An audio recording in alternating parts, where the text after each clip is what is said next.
السلام علیکم ورحمۃ اللہ وبرکاتہ نحمدہ ونصلی علی رسولہ الکریم بسم اللہ الرحمن الرحیم۔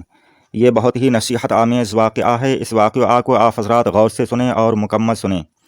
اگر آپ نے ہمارے چینل کو سبسکرائب نہیں کیا ہے تو سبسکرائب کر دیں۔ ایک بزرگ ہیں جن کا نام ابو اسحاق ابراہیم رحمۃ اللہ تعالی علیہ ہے۔ حضرت ابو اسحاق ابراہیم رحمۃ اللہ تعالی علیہ حج کو جا رہے تھے کہ ایک درویش آپ کی خدمت میں حاضر ہوا اور انہوں نے عرض کی، ان درویش نے آپ سے عرض کی کہ حضرت میں بھی سفر حج میں آپ کے ساتھ رہنا چاہتا ہوں۔ حضرت نے منظور فرما لیا اور آپ نے فرمایا کہ ہم دونوں میں سے ایک امیر اور حاکم ہونا چاہیے تاکہ سارے کام اچھی طرح پورے ہوں۔ اور یہ ہمارے بزرگوں کا، صحابہ اکرام کا طریقہ اور سنت ہے کہ جب بھی کہیں قافلہ میں جائیں، جب بھی کچھ لوگ اکٹھے سفر کریں تو ان میں ایک امیر بنا لیا جائے، ایک امیر ہونا چاہیے، ایک ذمہ دار ہونا چاہیے۔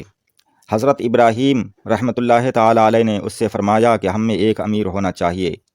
درویش نے اس پر کہا کہ پھر آپ ہی امیر اور حاکم بن جائیے۔ اس درویش نے آپ کی شان کو دیکھ کر کہا کہ حضرت ہی امیر اور حاکم ہونے چاہئیں۔ اس پر حضرت ابو اسحاق ابراہیم رحمۃ اللہ تعالی علیہ نے فرمایا کہ بہت اچھا، میں امیر ہوں، میں حاکم ہوں، اور اب تم میرے مطیع ہو، تم میرے ماتحت ہو، میں تمہیں جو حکم کروں تمہیں ماننا پڑے گا۔ ان درویش نے منظور کر لیا کہ ٹھیک ہے، آپ جو فرمائیں گے، چونکہ حضرت کا مرتبہ اور شان یہ کہ حضرت کو ہی امیر ہونا چاہیے اور حضرت کا حکم ماننا چاہیے اور ہمیں ان کا مطیع رہنا چاہیے، یہ سمجھ کر درویش نے شرط منظور کر لی۔ لیکن ہوا یہ، سفر شروع ہوا، جب ایک منزل پر پہنچے تو حضرت ابو اسحاق ابراہیم رحمۃ اللہ تعالی علیہ نے ان درویش کو بیٹھنے کا حکم دیا کہ تم یہاں بیٹھو اور بغیر میرے حکم کے اٹھنا نہیں، یہیں بیٹھے رہنا۔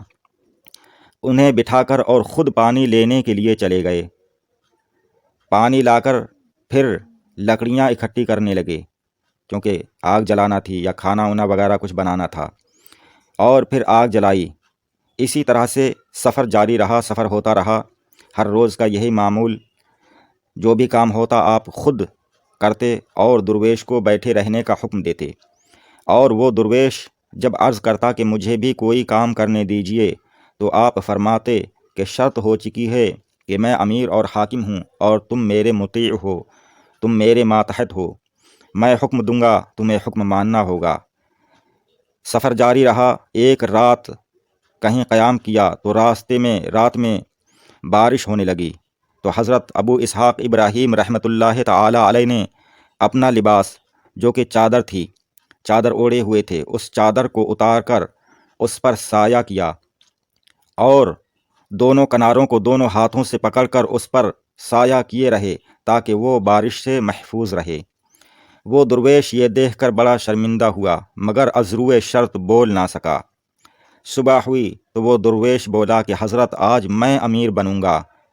اس پر حضرت ابو اسحاق ابراہیم رحمۃ اللہ تعالی علیہ نے فرمایا کہ بہت اچھا، آج تم امیر رہو، اب سے تم امیر ہو، میں تمہارے ماتحت ہوں، میں تمہارا مطیع ہوں۔ پھر سفر شروع ہوا۔ ایک منزل پر پہنچے تو حضرت ابراہیم بن ادہم رحمۃ اللہ تعالی علیہ نے ساری خدمت اپنے ذمے لے لی۔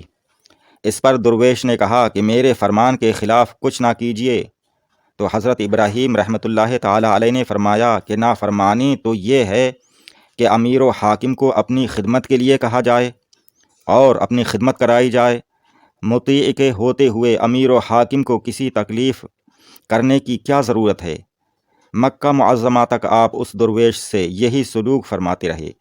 مکہ معظمہ آ گیا تو درویش آپ کے حسن سلوک سے بہت شرمندہ ہوا کہ اتنے بڑے بزرگ نے خود اس درویش کی خدمت کی اور اسے کوئی کام نہیں کرنے دیا۔ حضرت ابراہیم رحمۃ اللہ تعالی علیہ نے اس سے فرمایا کہ بیٹا، دوستوں سے اسی طرح محبت رکھنی چاہیے جیسے میں نے تم سے محبت کی ہے، تم سے محبت رکھی ہے، تمہاری خدمت کی ہے۔ سبحان اللہ۔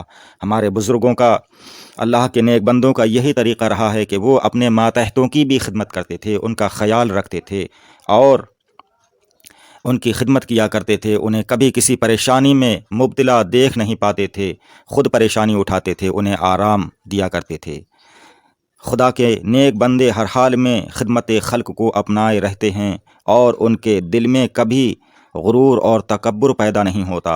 اور یہ بھی معلوم ہوا کہ امیر و حاکم دراصل اپنی رعایا کا خادم ہوتا ہے، اور اس کے فرائض میں یہ بات داخل ہوتی ہے کہ وہ رعایا کی تکالیف کو دور کرے، اگرچہ اسے خود پریشانی اور تکلیف اٹھانا پڑ جائے۔